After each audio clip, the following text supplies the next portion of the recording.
Welcome to another episode of The Part My Back Show. It's me, your host Sebastian West. Follow me on Instagram @_Sebastian West, where you can check out my artwork in all of its splendor. If you don't like what I'm kicking, like what I'm spitting, just know you tuned to this. The cloth is different. Listen, I'm gonna keep it logical when I must talk about Mission Impossible. Tom Cruise does what Tom Cruise does regarding movies. Tom is the sole controller of Mission Impossible. And it's one of those films, blockbuster and whatnot. You know, your Ving Rhames made a return in this joint. Jeremy Renner wasn't in this one. Time is time. This film was 30 minutes too long, in my opinion. 30 minutes too long. It seemed like the scenes were drawn out. Overextended the dialogue. Ving Rhames said about 20 words in this movie. Honestly, if you remove him from the film, you still got Mission Impossible. It's not like he added anything, so I think that was a waste of time.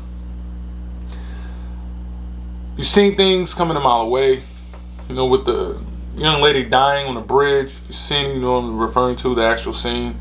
Like, you just knew she was gonna die. Like, you knew it. This, when you start caring for the girl, next thing you know, they get in she get in a tussle with homeboy. Hawks her, kills her. Tom Cruise, he's running practically the whole film. You know that's gonna happen. He's just running. Had the mask, the little computer generated mask thing. They're still keeping that, and it was just meh to me. You got the motorcycle scene. Okay, he does his own stunt. Salute. Was the stunt really that dope though? Realistically?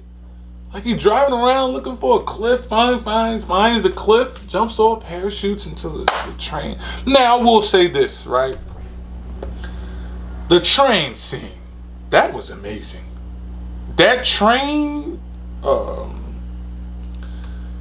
breaking apart and them climbing up, and that was phenomenal. I must say that was phenomenal. That was the standout to this movie, was that train scene. Amazing. That's one of one. I've never seen anything like that. That is one of one. I watched it at the D-Box. I don't know if y'all are familiar with the D-Box. It's where you get the smoke and the water shooting out of the movie theater, and like the mist, and you're rocking around. If you haven't experienced it, go experience it. It's like Regal D-Box theaters, right? So I watched it there, and the film was pleasing due to that. Now, if I remove it and just watch it at home, I don't think that I will finish that film. I think that I'm going to fast forward it and just go to the scenes that I like most. I'm not going to watch that film ever again. Ever. And I watch movies a lot. I do. I'm one of those guys. I watch a film over and over and over just to make sure I didn't miss anything. And this particular film, that ain't happening. I'm not ever going to. It's a wrap, man. It is over. So Mission Impossible came out last year, and it was forgettable. I say that to say this: it is forgettable. Was it successful? I'm quite sure it was. Was it enjoyable? Absolutely not. And I think that some don't like to say that because it is Mission Impossible.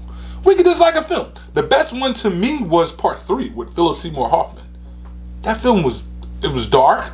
The one with Henry Cavill, whatever, Superman, y'all know, that film was better than this one. So, I don't know.